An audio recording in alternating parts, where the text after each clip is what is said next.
Olá, jovem, está começando mais um Falando de Parapente e hoje eu vou falar sobre qual horário voar. Eu vou já pedindo para você se inscrever no canal, deixar um joinha, compartilhar esse vídeo, me seguir no Insta e a página Falando de Parapente e também conheça a loja do canal no endereço abaixo. Vamos falar em qual hora voar. Essa é uma questão para quem está iniciando, né? Para quem tá nos primeiros passos, porque quem já voa há um tempo consegue decolar em qualquer horário, né? Já domina o equipamento e a condição de voo e vai decolar a qualquer horário. Mas quem está iniciando sempre tem essa dúvida em qual horário voar, né? A dica é a seguinte, é procurar, quando você está fazendo seus primeiros voos, você vai notar que o seu instrutor sempre te solta no final da tarde ou no comecinho da manhã. Por que isso? Porque está fora do horário de atividade termal ou atividade termal mais fraca. Porque os principais problemas que podem aparecer no parapente, ou seja, colapsos, turbulências, eles acontecem na maioria das vezes nos horários termais, né? Porque você tem ar instável, muito forte, bolhas de ar subindo que podem causar turbulência. Então você vai ver que o seu instrutor vai acabar soltando você nos primeiros voos num horário mais tranquilo, que é o finalzinho da tarde, a atmosfera está mais estável, tem menos insolação, menos atividade termal. Esse horário é para quem está começando, depois das 5 da tarde, né? Depende da região, tem região que vai ter sol até muito mais tarde, vai ter atividade termal ainda às 5. Então eu estou falando aqui genericamente, tá bom? Leve em consideração locais que adotam horário de verão, locais onde a insolação é mais forte, como perto da linha do Equador. Então você vai ver que tem uma infinidade de horários aí, mas eu vou aqui dizer alguns horários mais para normatizar assim. Você vai ver as pessoas nos primeiros voos, né, encarando esses horários mais no final da tarde, às vezes no comecinho da manhã, lá pelas 8, 7 horas da manhã, 8 horas da manhã, que o sol ainda não esquentou, né, o chão, então não tem atividade termal. Você vai ver alguns instrutores soltando alunos nesse momento. O que é legal durante o seu processo de formação? É você não pular etapas também nessa questão, né? Então, você é um piloto que está decolando às 5 da tarde, ok, depois você vai passar às 4, depois você vai passar para as 3, vai fazer quantas decolagens?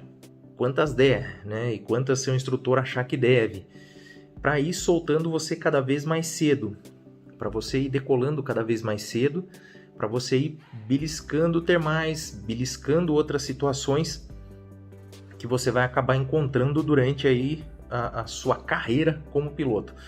Então, você vai notar que seu instrutor te solta às 5 da tarde, e eu vejo muitas pessoas iniciantes chegando na rampa às 11, meio-dia, e falando assim, pô, acho que eu vou decolar. Não é bem assim, né? Tem que tomar cuidado, porque o pico do horário termal tá aí, né? Nesse horário, das 11 da manhã às 10, depende da região, já começa às 10, até antes, né? Perto da linha do Equador, ali por volta das 9 da manhã, já tá, a fritadeira tá ligada, parece uma fritadeira, fica borbulhando. Então você tem que tomar cuidado com esse horário aí. Eu vou colocar das 9 da manhã até as 4 da tarde, tá bem extenso isso, mas pode ser aí das 9 da manhã às 3 ainda tá fritando. Então é assim, dependendo, quanto mais longe você estiver da linha do Equador, né, essa insolação a atmosfera instável vai estar num horário mais reduzido. Quanto mais perto do Equador, vai estar um pouco mais expandido. Então, tomar cuidado, né, quando você decola fora do horário, dentro da sua capacidade. Como eu te falei, iniciantes, o ideal é vir decolando às 5, faz lá uma meia dúzia de voo às 4, uma meia dúzia de voo às 3, e aí, chegando mais próximo dos horários de maior atividade termal, é ideal que você já tenha bastante carga, você já esteja bem avançado. Então você vai fazer vários voos ali por volta das 3, das 4 horas, né? Até você pegar uma mão boa, né? Tá bem experiente, tá bem ligado, bem no controle do seu equipamento, para daí você partir para os horários de bastante atividade termal. né? Quem quer fazer cross, via de regra, tem que estar cedo na rampa, né? Para ler as condições e para exatamente pegar os primeiros ciclos. Quanto antes ele pegar os primeiros ciclos, mais distância ele faz no final do dia. O que a gente chama de janela de voo, que é o período onde tem atividade termal. Então, se ele decolar no primeiro, no segundo ciclo, ele tem mais tempo até o final da tarde, até acabar a atividade termal. Então, ele consegue controlar melhor essa janela de voo. Lá no Nordeste, por exemplo, o pessoal decola às 6 da manhã, né? E vai brigando nas térmicas, às 7 da manhã já tem, 8 horas da manhã tá bombando já. E aí o pessoal controla essa janela de voo, quer dizer, consegue ficar no ar durante essa janela de voo e bate recordes. E a nossa ideia também é conseguir controlar essa janela de voo, conseguir ficar no ar mais tempo possível durante esse tempo que a gente decola, no horário que a gente decola.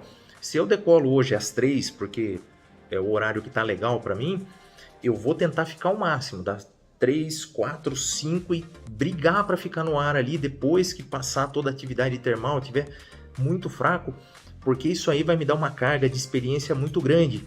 Ficar rodando aquelas termaisinhas fracas, isso aí ajuda demais a sensibilidade, né? Mesmo porque quando você estiver fazendo uma tirada de cross, vai ter momentos que você vai pegar termais fracas e você vai precisar desse controle fino, dessa capacidade de rodar térmicas fracas.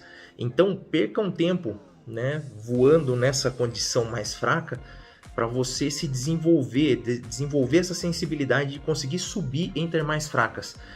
Eu acho que até, não vou dizer que é mais importante, é tão importante quanto você saber rodar termais fortes, não se assustar, controlar a vela, sabe, evitar colapsos. Isso é importante? É importante. Mas tão importante quanto é você saber rodar termal fraca. É saber se segurar no ar. Principalmente nos entreciclos, entre um ciclo e outro. Então você tem que estar ali ligado para ganhar o máximo de altura. Deu um entreciclo, você vai perder altura, mas vai, né, buscar outro ciclo e vai subir e se manter no ar. Porque é exatamente isso, é controlar essa janela de voo, é controlar a sua altura, né, o seu voo dentro dessa janela de voo que é a atividade termal. Então, olha, respondendo a uma pergunta da super garota que fez essa pergunta, né, qual o horário certo para voar, vai depender da onde você se encontra nesse momento na sua formação.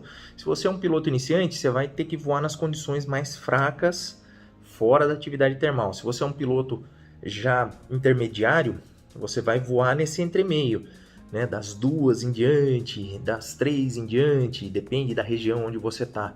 Agora, você já está um piloto avançado, intermediário avançado, aí você vai começar a voar no horário de pico termal, e aí você vai alçar voos maiores, talvez distâncias. Eu diria que sempre tem essa discussão quando que é melhor fazer um CIV, né? Se é quando começa a rodar as primeiras termais, se é nos 10 primeiros voos, se é depois de um ano que se aproveita melhor, sempre tem essa discussão. Eu vou dizer que é o seguinte, enquanto você está rodando as termais fracas ali, a partir das 4 horas da tarde, a partir das 3h30 da tarde, né, eu não vejo assim absoluta necessidade de um CIV, apesar de ser bom. Se você tiver a oportunidade de fazer, faça porque vale a pena. Mas agora, para você decolar no meio do dia, para você realmente pegar a condição pauleira, eu recomendaria você já ter um CIV. Por vários motivos, para você ter consciência de onde está a sua vela, para você ter técnica de descida, para você já ter tomado alguns catrapos, né, ter sentido como é que é um colapso, como é que é um voo com a vela metade fechada tentando entrar em giro. Então, quer dizer, quando você estiver encarando as condições mais complicadas, eu já recomendaria você estar fazendo um CIV. Ou já ter feito um CIV. Nas condições mais fracas, se você tiver oportunidade, bom, muito bom, aliás. Se não tiver ainda, ali das 3, 4 horas da tarde, não vejo grandes problemas. Dá para encarar, apesar de ser bom. Né? Dito isso, é isso, olha. Ideal é você seguir essa regrinha, vir decolando cada vez mais cedo, mas respeitando uma certa ordem. Não é porque eu voei hoje às 5, amanhã eu vou voar às 4, depois eu vou voar às 3, depois eu vou voar às 2, eu vou voar uma. Mesmo porque existe toda uma condição, né, de climática, de estações de inverno, verão, outono e primavera. Cada uma tem um comportamento da insolação, você sabe. Durante o inverno o sol é mais baixo, durante o verão o sol é a pino, então tudo isso influencia. Então você vai ter que, durante o verão tem informação de cúmulos nimbus, tem informação de nuvens, como é que chama? De congestos. Então essa é outra preocupação, né? De você estar ligado nessas nuvens. Então tem todas essas variantes dentro dessa coisa. E você vir subindo os horários é importante. E dominar essa janela de voo, né? Para você voar de forma consciente e voar bem. Então, acho que para você chegar no horário do meio-dia, você tem que ter a consciência aí do meio-dia, 11 horas, horário do pico termal. Você tem que estar já com um voo legal e um voo consciente, sabendo, né, comandar a sua vela, pilotagem ativa e tudo mais. Antes disso, optar pelas condições mais fracas, horários mais à tarde ou bem de manhã, para que você não se coloque em risco e possa evoluir bem no voo. Isso, muito provavelmente, seu instrutor vai dar essas dicas para você, vai falar os horários para você. Provavelmente, se ele te acompanha, né? Porque tem aquele período que ele vai te acompanhar, ele vai passando essas informações para você. Dificilmente um instrutor vai pegar um aluno recém-formado e vai soltar no meio do dia, apesar de eu já ter visto isso acontecer. Mas, via de regra, os instrutores vão soltar você mais no final da tarde, até você pegar a manha, para depois ir colocando você na condição mais pauleira, tá certo? Eu espero que esse vídeo aqui tenha despertado alguma coisa aí, trazido alguma informação importante. Eu vou pedindo para você se inscrever no canal, deixar um joinha, compartilha se você gostou, me segue no Insta e a página Falando de Parapente. Também entra na loja do canal para ver as novidades, que sempre tem uma estampa nova. Tem camisetas muito legais lá, vale a pena você conferir, o endereço está aqui embaixo, tá certo? Eu fico por aqui, eu volto depois então falando de parapente. Valeu!